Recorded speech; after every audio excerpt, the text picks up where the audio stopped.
Hello and welcome to today's Wild Hearthstone deck tech and gameplay video on Libram Paladin. Libram Paladin does what you would expect from the name. We want to take advantage of both the old Librams, like the Libram of Wisdom, and their old payoffs, like Aldor Attendant, amongst others, and the new Librams, like, let's see, what's the good one? Libram of Clarity, and the new Libram payoffs, like Interstellar Researcher, again, amongst many others.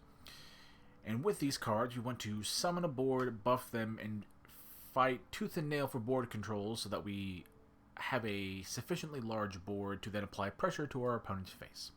To do that, besides the Librams themselves and the Libram payoff cards, there are some other things in the list. Cards like Flickering Lightbot, Adaptive Amalgam, Myrmidon, and Arcane Giant are all cards that are not directly Librams themselves, but care about the Librams being cast, or in the case of cards like the like the Amalgam or the Myrmidon being cast on themselves for various benefits. All of these cards are sort of the late game big scary, big scary, relatively speaking, threats that will hopefully help to serve as a top end and to sort of push us over the finish line if we don't just kill them with all of our, say, Libram summoned boards or all of our Libram payoffs or even our sufficiently buffed up hero power. Though we can also then buff the Silverhand recruits with our various Librams. And that is honestly kind of the basics of the list. We ideally hit the ground somewhat early and start to slowly reduce the cost of our Librams and draw additional Librams, buffing our board to fight for more board presence. Then in the late game have some of our big cards, as well as whatever bits and pieces of a board we've managed to accrue, be able to go over the top and apply pressure and eventually end the game. With all that out of the way, don't forget to like the video if you like it, subscribe if you'd like my grab bag of content and would like to see more in the future, and if you have any sort of questions like I don't have X, what about Y, or other generally nice and or constructive comments, I'll do what I can to respond to what I see. With all that out of the way, now we'll go on to game number 1. And game number 1 with our little Libram Paladin list. And as for like what you're looking for in any particular opening hand, really we're just looking for things to do in the early game to, again, establish a board presence as early on as we can, and again fight for it, because as this deck loses board control or board presence, it's very, very hard to climb out of that situation and actually manage to get a win. It's not a great opener. We were hoping to find something a little more than that, but this will work just fine. Like we talked about in the deck tech, in addition to wanting to hit the ground early for the sake of board control purposes, we do like to, wherever possible, start to reduce the cost of our Librams so we can eventually start spitting out a lot of value for very, very little, if any, cost. And cards like the new Interstellar Star Slicer will do just that. We'll both fight for the board and reduce the cost of our Librams. Another fine example of doing what we can to fight for board control. Feeling pretty in the driver's seat, all things considered. Although, if I were a betting man, this Death Knight is probably running that Helga card that makes all of their plagues infinitely recurring. And that can be particularly rough, since with a Myrmidon and stuff, we'll be drawing, in theory, a lot of cards, casting a lot of free Librams on it, and it's very possible, and sometimes will happen, where you'll kill yourself unintentionally with your opponent's plagues. But I could be wrong. We haven't seen any other plague cards. They usually run more than just the Helga, but I could be wrong. In the meantime, play a Lightbot. Perfectly good example of a card that is not directly a Libram itself or a Libram payoff, but one of the big creatures that we're going to use in the late game. But the best part about a Lightbot in this case is I guess we'll call it the base version, is a perfectly fine card to, again, fight for the board presence for early. Really, it's the gigantic version of the light bot. That's more of the late game heavy hitter thing that we used to do that last little bit of pressure over the top, if that makes sense. Okay, okay. So they are some sort of, admittedly, I have to be honest, super boring. Plague list. Now it's good. I want to make that be known. I don't argue that it's good. I argue that it's boring. Anywho, might as well start chipping away at their plague generation, even though they'll probably get super lucky and find the thing they want. I guess we'll do a Holy Glow Sticks on this. The Glow Sticks is a card that was born out of a necessity whose necessity was born out of earlier versions of the list as the expansion came out anyway. Having a little bit of trouble like actually fighting for early game boards, and Glow Sticks was a good example of a card that was awesome at controlling the board and sort of also cares kind of about Librams being cast, since I think all of the Librams are holy spells, so it's like very easy to get this to cost 1 mana. So it really just seemed like the perfect confluence. Oh, he's got to have... Because Helga's a death rattle, right? Anywho, last bit of the weapon, controlling the board. Go ahead and play a Libram, draw first, and see if that affects our decision-making skills. Or not our skills, but like what we actually decided to do. I guess we can keep the Urel as an interaction tool. Play the Libram of Faith. One of those cards where it's nice if you can get the Libram of Faith to be 0.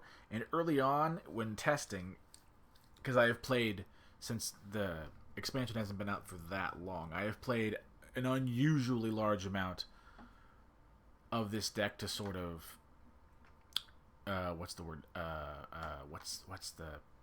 to make up for the fact that I haven't had the amount of time I would, the normal, 2 weeks I have with the list. I've only had like a week and some change, so I've played probably 3 times the games I normally would. All that being said, earlier on I made the mistake, what are they doing? Now, Sylvanas. Early on in testing, I made the mistake of like trying to always get this to 0 and never playing it otherwise, but you can just run it as like, even if it's 6 mana, 9/9 Divine Shield, it's still really good value. And if you can get it cheaper than that, it's just, it's extra on top, for lack of a better word. Oh my god, I didn't mean to click that.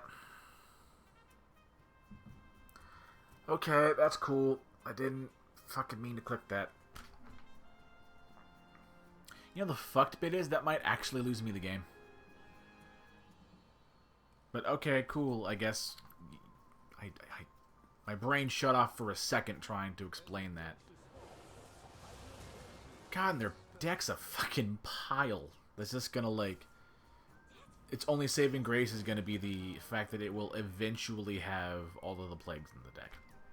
I really don't want to lose to something fucking goofy, but I guess I don't really have an option now, do I? That makes me so fucking upset.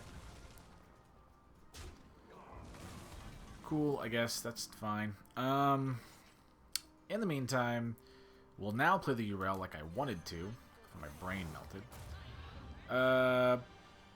Play the Silver Hand and just hope that gets taken. It did not, which is fine. What are you gonna do?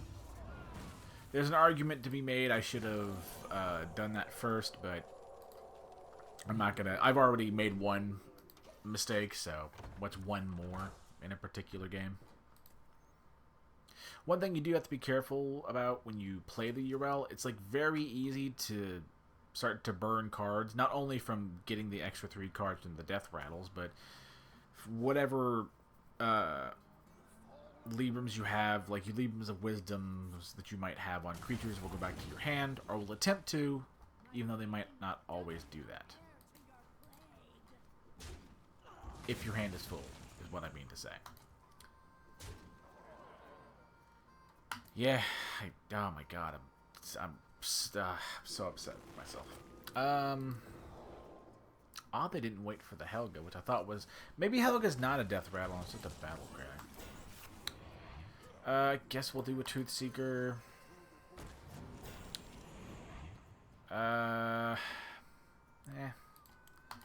Guess we'll do the Libram of Justice, even though we don't really have much else to do. We'll do one Myrmidon and start making it big and scary. Seeing what we draw and find.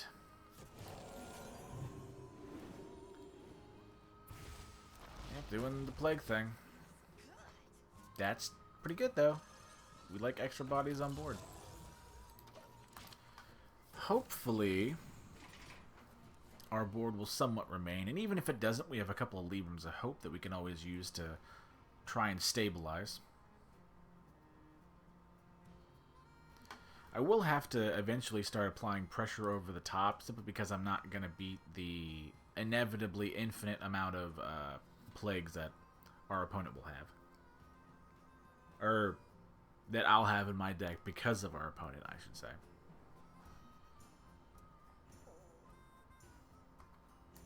If our opponent's here... There we go.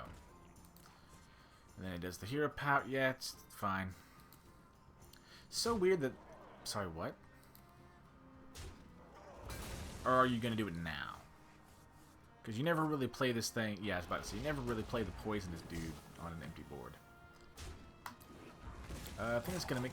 No, we're not going to burn. Okay, that's good. I thought we were going to burn for a second, and I was going to be very upset.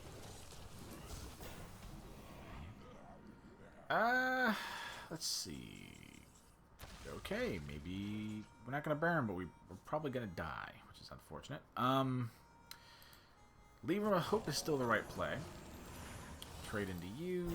Get rid of the board generator guy. Gonna just keep the second Myrmidon for refilling, so we'll just start casting spells on the Amalgam, which even if it dies, we'll actually we'll both get the Wisdom, the Libram of Wisdoms back in our hand, but it will actually still, like it says, keep the buff when it goes back in the deck. Lightbot just being another big scary thing, although with undead that come into play with poisonous, I don't think this board is long for this world. Although, I was gonna say we might actually be able to, like, kind of maybe threaten lethal, but that problem solved itself. Oh well. He could... Oh, right, he just had the... Right. We knew that.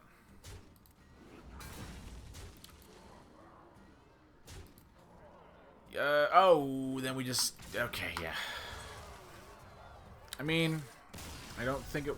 I mean, okay, yeah.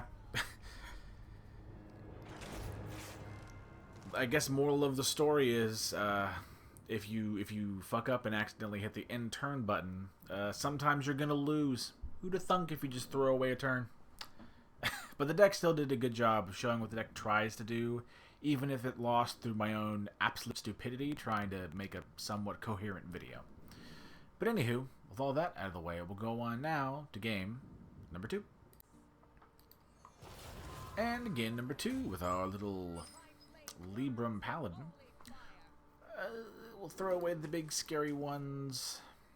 Guess we'll keep a Libram of Wisdom, since if nothing else we can always summon a Silver Hand to make it bigger. But a couple Amalgams basically solves that problem for us. Anything other than like a spell Quest Hunter, we're pretty good against.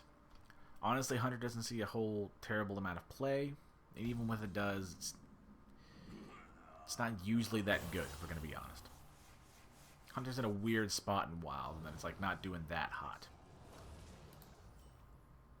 Anywho, Amalgam on 1.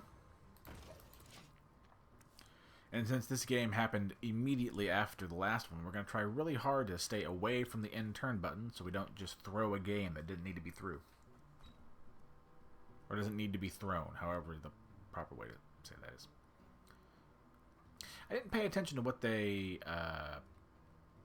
threw away from their opening hand, so who knows what. But it's a 1-drop, we're not too scared. In the meantime, leave more wisdom, and we bonk in the head. Not drawing that much. We're kind of just top decking, which is like fine. Like an eagle horn. I mean, that's not, but it might as well be.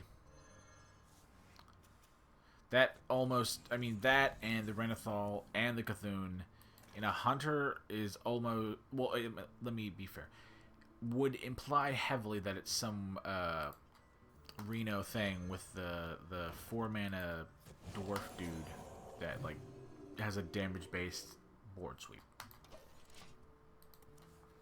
And maybe the Dino Tamer Brand, I think, is the other Reno card that Hunter has access to. Play remains the same. Again, just Amalgam and another Libram of Wisdom. Libram of Wisdom. My brain is absolutely melting. And I do apologize, but it sounds so silly, but it is more difficult than you would think to, like, record and also talk and have your thoughts be somewhat coherent and do both to, like, an even remotely okay level. Our opponent is doing absolutely nothing, so we're just gonna, you know, hero power pass and apply some pressure. That's a card. I guess we'll just play the Urel. We're probably not going to get a cleaner trade. And we're not in any super danger about burning some stuff. Perks about Urel at this moment. Urel's in a really good spot. Both in Wild, but actually also in Standard, I imagine. Simply because there's only, you know, I think these are like, yeah, are the old school Librams that it can pull from. I don't think there's any other ones that it can pull from, so it's pretty easy to get. Oh, I mean, I think it can. Yeah, I think it can literally only hit these three, or these three, if I remember correctly. I might be wrong though. Anywho, I guess we'll play an Aldor Attendant and a Libram of Faith. Just summon a big scary board. If our opponent has that Theldrin, or whatever the hell his name is, the Lost, it won't even deal with my Divine Shield board, which is very nice. Oh, Barrel of Monkey. You have to be Reno. It's the only thing that explains the Barrel of Monkeys. I mean, good on you, I guess.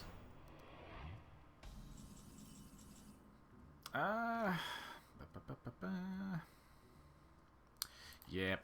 Leave him here. Leave him here. Try and make some clean trades. And yeah, just hero power and pass. We're in a good spot. We're applying pressure. And if they are the Reno deck I think they are,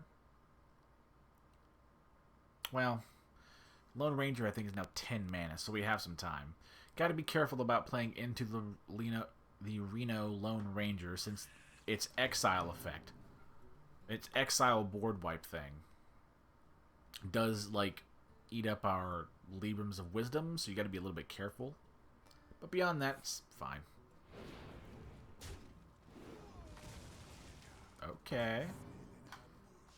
Okay, yeah, the extra copy of a beast in your deck, yeah, 1000%. I'd bet $1 that this is a Reno list, which is fine.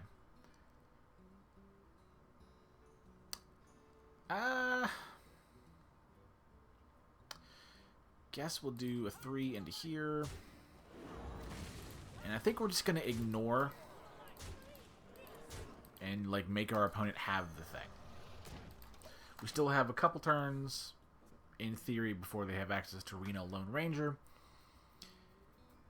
And if they do, and all of our Librams of Wisdom get swept away with his exile, since that is what Reno Lone Ranger does. I know Hearthstone doesn't have a exile equivalent in Magic the Gathering, but it's exile for like all intents and purposes. It's exile. Same thing with what's that mage card? I can think of the art. I think it's Life Sentence.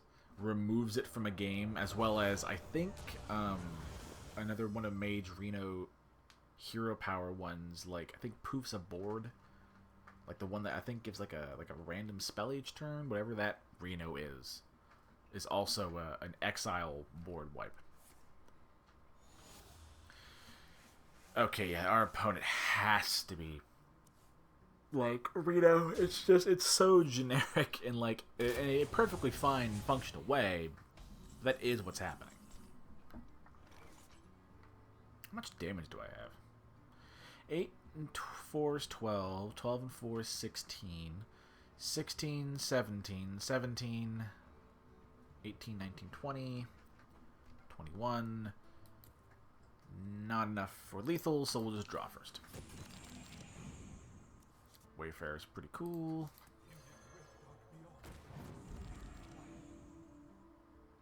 Do we? You know, in that case, we will do a Libram of Justice, however. Actually, we'll 1-1 here and Aldor Attendant into the 5-1, and then we just go face with the rest.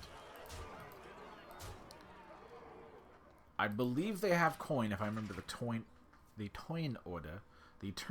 They should have coin, so if they coin a Lone Ranger here, we don't want to like make our board too big if it can be avoided. Okay, I had the other Reno, and I was right that it's Reno, which makes me feel much better. Yeah, their deck is so like generic good stuff, it yells Reno from the rooftops. Again, totally fine. Fucking, what's your problem, little Miss Press? Yeah. Dad's gonna need his mouse. And not a cat with an attitude. Wanna hang out? Want to come and lie down with the cat, Dad? Yeah, thank you. I think for much the same reason, we're gonna basically go face with most of this, but we'll trade with the giant. Face with the rest. We are applying a significant amount of pressure that we don't really need to, like, open ourselves up more to, like, a Lone Ranger sweep. Isn't that right, Banana? I know. You have good day while Dad was at work. Tavish is another one of those generically good cards. Nothing wrong with it. What is improved explosive? Is it improved explosive 3 or 4? I want to say it's 3. Hang on, let's think about this. I don't know what they're doing, though.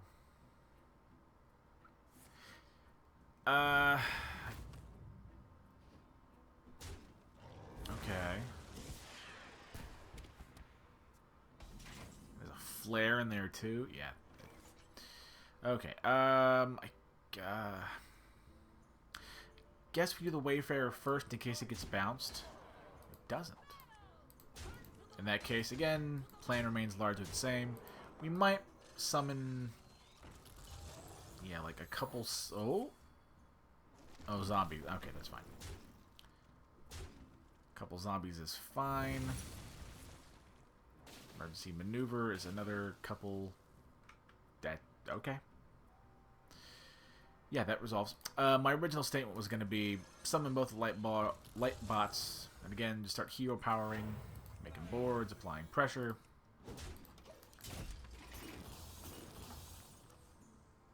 And hopefully they'll eventually use either their Lone Ranger or their OG Zephyrus and craft an answer. I don't... Well, no. If they got... let's see. If they got Flame Strike, that'd be a good answer.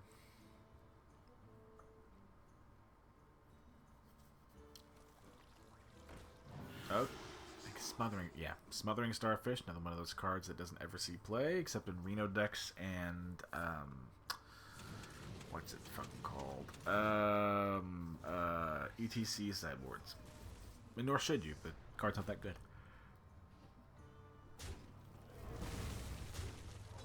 Okay. Makes trades for the board. Guess we'll do an amalgam and pardon the motorcycle. And the giant. Gonna need to start bonking their board a little bit. See, 3 and 1 into Leok. 3 and 1 into the Starfish. Just hero power. We would love to draw some of our other ways to reduce the cost of our Librams, since the only Libram I try to always save until it's 0 cost is Libram of Divinity. Giving you essentially free copies of it is too good to pass up. With the exception of, like, if I have Lethal and the Libram of Divinity isn't free, then of course I'll pull the trigger then.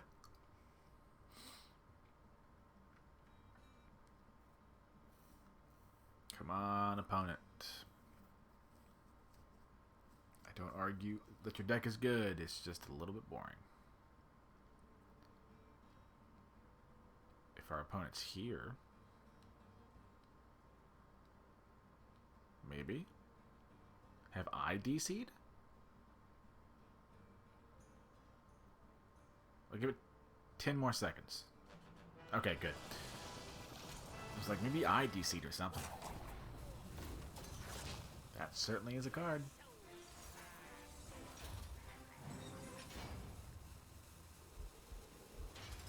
I mean, still feel kind of okay. Yeah, that's fine.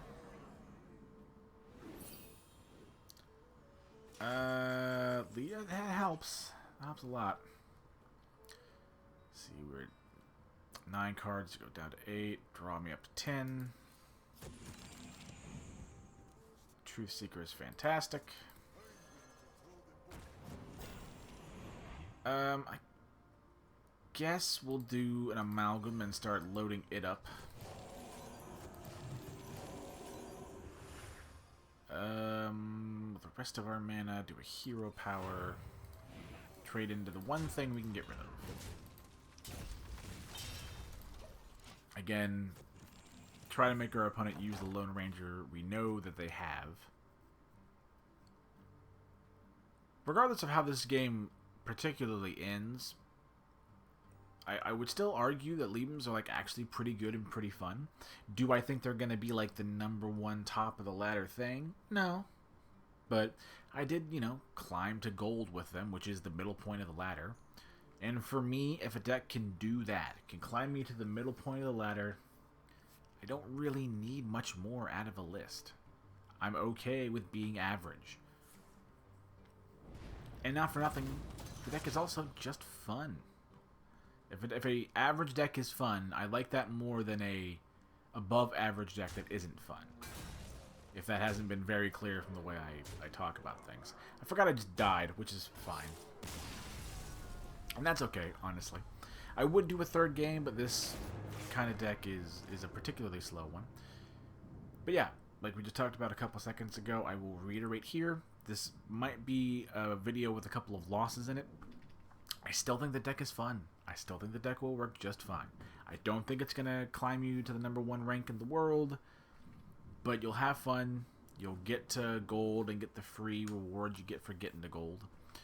You can do some quests and have a fun time, which is really all you can ask for in the deck. And even with the 2 defeats, both the first one with my, botching of the game itself, and even this one playing entirely upright and fair, the deck did still kind of show what it was trying to do. Even if we did get a couple of defeats. But anywho, thank you all so much for watching. Don't forget to like the video if you like it. Subscribe if you like my grab bag of content and would like to see more in the future. And if you have any sort of questions, like I don't have X or what about Y, or other generally nice and or constructive comments, go ahead and leave them down below, and I'll do what I can to respond to what I see. Thank you all so much, and remember, I'm pulling for you. We're all in this together.